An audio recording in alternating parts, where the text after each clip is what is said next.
Dive coasters suck. So why do most enthusiasts hate dive coasters?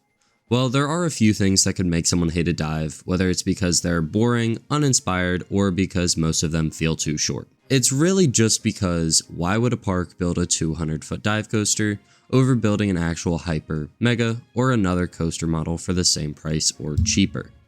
Thinking of it now, dives aren't unique anymore. They're super common, you find them at almost every SeaWorld park and a few Six Flags parks, as well as some others. So why would a company spend tens of millions on a dive when you could build a Hyper RMC for 15 million or a Hyper Vekoma for 18 million?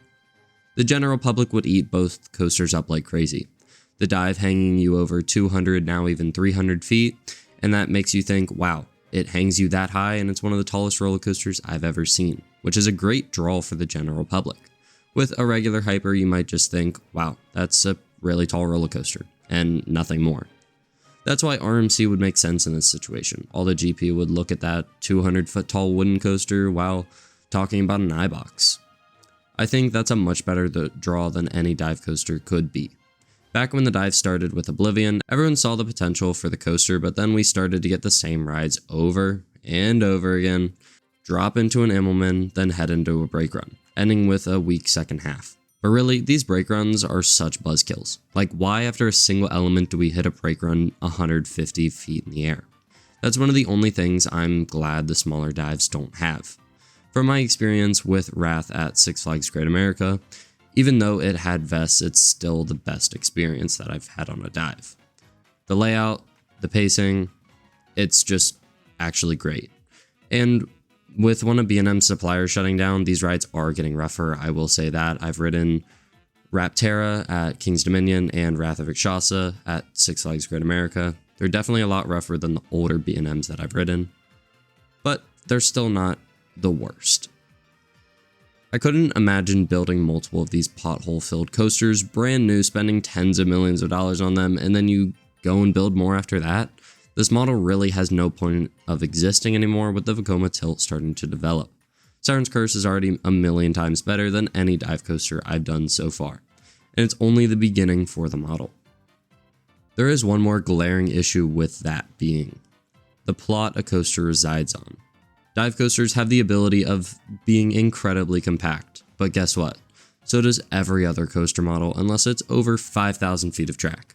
Why that number? Honestly, it's just because I don't see many rides being like Smiler. Not having an out and back layout with 5,000 feet of track, that's kind of a lot. But most parks installing a dive coaster have enough land to build really any kind of coaster they want. And I'm not talking about your Eftelings here. Why would they ever build a 200-foot tall RMC iBox? I'm talking about Cedar Point, Six Flags Over Texas, and even Canada's Wonderland. Yes, dive coasters, almost whatever size, are going to cost more, but they're also going to be more compact than any other model. Comparing SheiKra, a B&M dive that opened in 2005 for $12 million, to a Hyper with a non-Hyper height, Goliath at La Ronde, which opened a year later in 2006 for 18 million Canadian. The same company who is known for making expensive rides would cost $3 million more with the cost of inflation for a larger, more complete ride experience. Looking at 2011 when RMC first started with the new Texas Giant, it costed $10 million for a first of its kind prototype.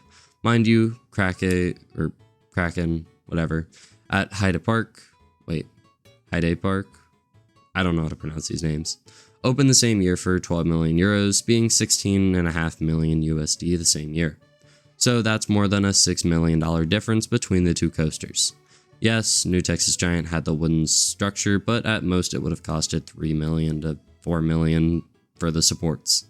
That's definitely not anywhere near $6 million. And it's honestly better than any dive coaster made today.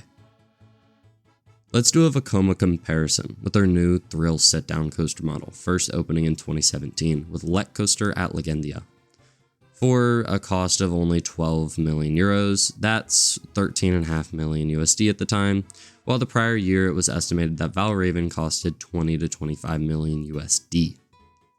In 2017, a little known coaster called DC Rivals Hypercoaster opened for 30 million Australian. $23 million USD at the time, Valraven. Cedar Point could have gotten DC rivals. Now, a comparison for one of the most expensive manufacturers, Intamin. Yukon Striker opened in 2019 for an estimated $25 million USD, while Pantheon opened in 2022, but was built in 2021 for an estimate of $21 million USD. So, do you now understand why everyone hates dive coasters? It's not only because the rides are frankly mid, but the model and B&M cost way too much for what they're giving to parks and the public. B&M isn't struggling as a company, but honestly, I'm kind of wanting them to suffer a little bit and let the better manufacturers into the competition. Unless B&M can justify that high price tag, I won't really be happy with any of their new additions. I'll be glad if they build a Giga or Hyper, but another dive, wing, or even a surf coaster? No, I don't want them. Just build better models that people actually care about. No one visits Cedar Point alone just for a dive coaster. It's for Top Thrill 2, Maverick, Millennium Force, Steel Vengeance. It's at most an afterthought for people visiting. Oh wow, Six Flags Over Texas is getting a new for 2026 Giga Dive. It's probably only cost the company $25+ million for the coaster. It's not like the park could have gotten anything else, right? That's the true reason in my book. Do you agree? Do you disagree? Let me know in the comments. Thanks for watching. Check out my socials in the description below. Like, comment, and subscribe while you're at it. And once again, thanks for watching. Peace.